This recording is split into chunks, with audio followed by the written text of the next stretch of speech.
The 2016 Ironman 70.3 World Champion was none other than Tim Reed, and this Trek Factory Racing Speed Concept is his Kona Edition bike.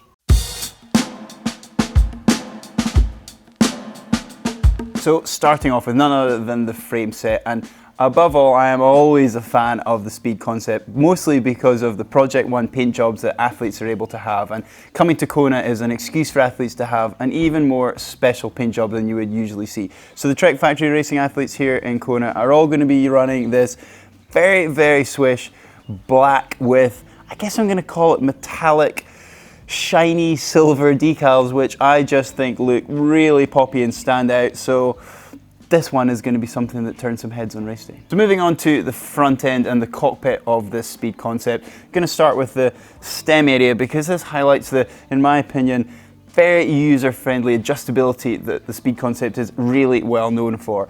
Now, what I mean by that is how you can adjust both the length of the stem and the height of the stem depending on your own personal fit. Now, Tim here is running what they call the low-long stem, so you can see that that's sitting as low as is available on these Speed Concepts and as long a stem as they have. And as well as that stem, you have got this very functional and what is standard on the Speed Concept Bonchager base bar handle bar. Above that base bar, you have got a riser block. Now, there are various heights of riser blocks that come when you buy a Speed Concept. Tim has, at the moment, the highest block that you can have. That's 45 mils that is in there, Tim tells me. He's got a slight shim in there so you can see that his extensions are pointing ever so slightly up on top of that riser block, just so he gets the perfect position for his fit.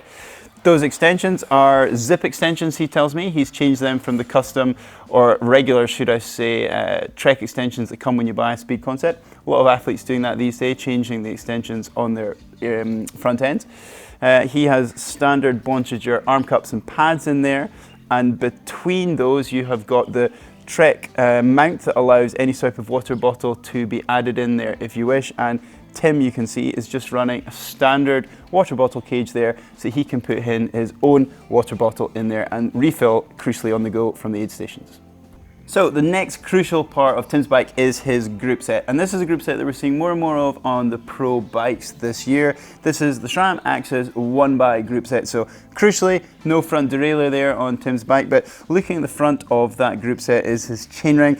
Now that chainring is a 52 tooth chainring, which Tim tells me it's not actually commercially available. You can't buy that chainring quite yet. It's 50 tooth that most of these bikes are coming fitted with. Moving on to the rear gear ratio on the cassette, it is a 1033 that Tim is using there, and that ratio basically allows him to cover pretty much any hill that he needs to get up without having a front derailleur to change into a small chainring. Moving back to those cranks on the front of this group set, he is running 165mm cranks, which is actually a change for Tim. He was telling me that he had been running even shorter 160 cranks last year, but decided to move back up to 165, which is quite unusual. Most pros are always moving down in distance in their crank lengths. At the end of those cranks, he has got the Look Keel Blade carbon pedals, and integrated into that crankset, he has got the standard Quark parameter. So moving on to the wheel set now on Tim's bike. Now these are standard Bonchager 80mm carbon rims that an awful lot of pros that ride Treks use. But these aren't actually the wheels that Tim's going to be riding when he races Kona, because as many of you are aware, the winds in Kona are very famed for being strong and gusty. So Tim is actually going to decide to run a shallower set of wheels come race day. And also that means that he can opt to ride tubeless ready tires on those shallower wheels that he has here on the island with him, whereas these here that you can see on the bike actually are tubular tires. So that is quite interesting that he has opted to go tubeless and slightly shallower than you can see here on what is actually standard race bike.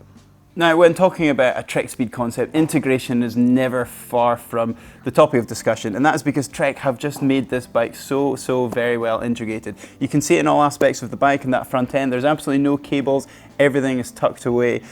What else is also tucked away are the brakes. You can't see the brakes on this bike. They are tucked in down there. You can just see it sticking out there behind the crankset, and then into that front fork you have got the brake integrated there, so completely hidden from the wind.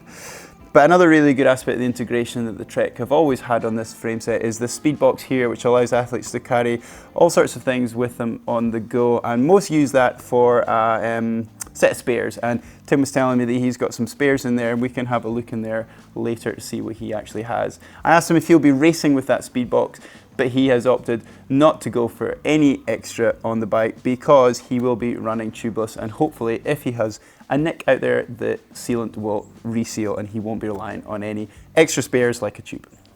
So next topic for discussion on Tim's bike is hydration, and I find this quite interesting on Tim's bike because, as you might have noticed, he has actually got 4 separate locations for carrying nutrition and hydration with him on this bike.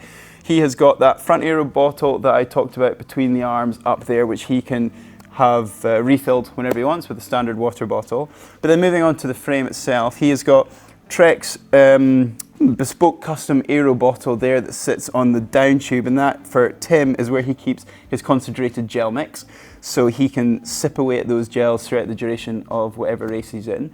He has also replaced the standard bento box that you see in a lot of Treks, which people use for gels and nutrition and other bars and things. He has actually taken that away and fashioned his own custom aero mount up there, and that bottle is what he carries for concentrated electrolytes, so that when he is on the go and picking up water from aid stations, he can then top up from that concentrated electrolyte mix into the water bottle that he has picked up from the aid stations, which is quite interesting.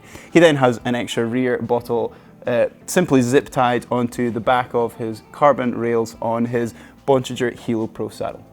Right, so as promised, we better have a look inside this speed box that Tim has here. So pop that open. So what we have got some sealant.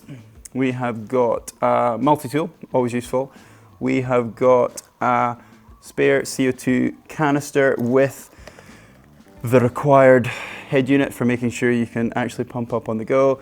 And then also he has got a spare tube and tire levers, and crucially for these deep rim carbon wheels, extra length valves. So that's been a very interesting look around Tim Reed's custom Kona Edition Trek Factory Racing speed concept. You guys know I'm always a fan of these bikes, and in particular one that has got a different Project One twist on their paint job, which this one definitely does. So hopefully you guys have enjoyed looking at this stealth bike as much as I have. Please hit that thumb up like button if that's the case. Find the globe on screen for all the other videos that we make here at GTN. And if you want to see another interesting pro bike that I did where we versus Cam Worth and Andy Bocherer's bikes, well, you can find that down here.